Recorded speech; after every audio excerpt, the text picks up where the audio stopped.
নমস্কার বন্ধুরা, আজকের মেনু চ্যানেলের পক্ষ থেকে আপনাদেরকে জানাই ঈদ মোবারক।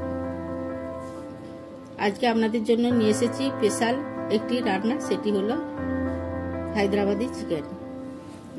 প্রথমেই আমি বেরেস্তা ভেজে নেব। তার জন্য নিয়ে নিয়েছি দুটো মিডিয়াম সাইজের পেঁয়াজ।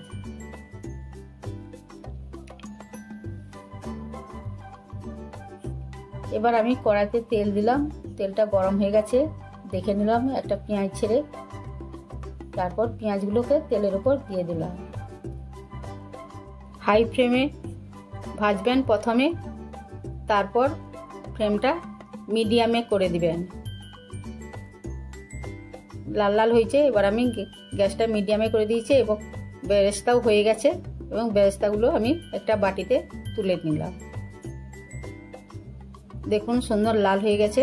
এবার এই চিকেনের প্রধান উপকরণ হলো মজাদার মশলা।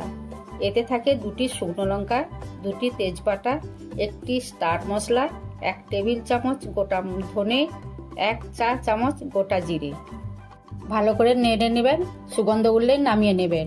এবার এখানে এসে গেছি মাংসের কাছে। দিয়ে দিচ্ছি 1 টেবিল চামচ আদা বাটা, 1 টেবিল চামচ রসুন বাটা এবং পরিমাণ মতো নুন।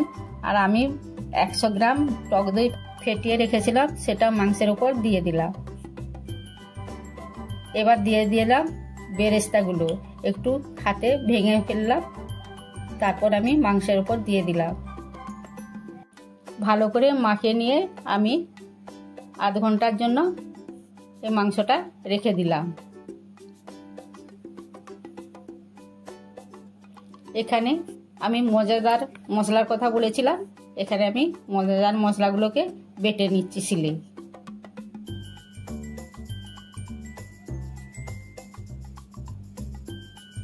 এবার আমি 2টো মিডিয়াম সাইজের পেঁয়াজ বেটে নিচ্ছি।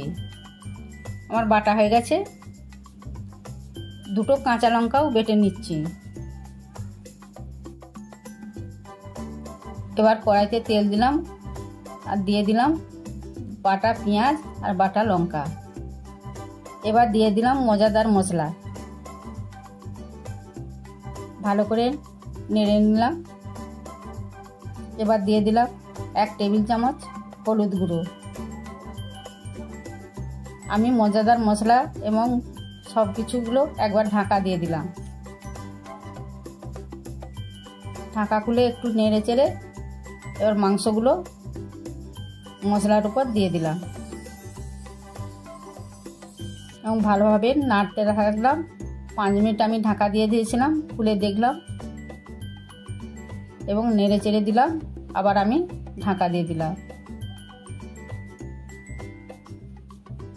এবার দিলাম গরম মশলা 1 চা চামচ আর চিনি 1 চা চামচ। এগুলো ভালো করে নেড়ে নিলাম। এবার দিলাম 1 কাপ গরম জল দিয়ে ভালো করে নেড়ে টেড়ে কষে নিলাম। জল দেওয়ার পর আপনারা আর ঢাকা দেবেন না। এভাবে নাড়তে নাড়তে যখন দেখবেন তেল বেরিয়ে গেছে, ভাববেন মাংসটা হয়ে গেছে। তৈরি হয়ে গেল হায়দ্রাবাদি চিকেন। এটি ভাত, রুটি, পরোটা সবারই সাথে খেতে পারেন, খুবই ভালো লাগবে। আপনারা বাড়িতে বানিয়ে কেমন হলো কমেন্ট করে জানাবেন। আমার ভিডিওটি ভালো লাগলে লাইক করবেন এবং চ্যানেলটিকে সাবস্ক্রাইব করবেন।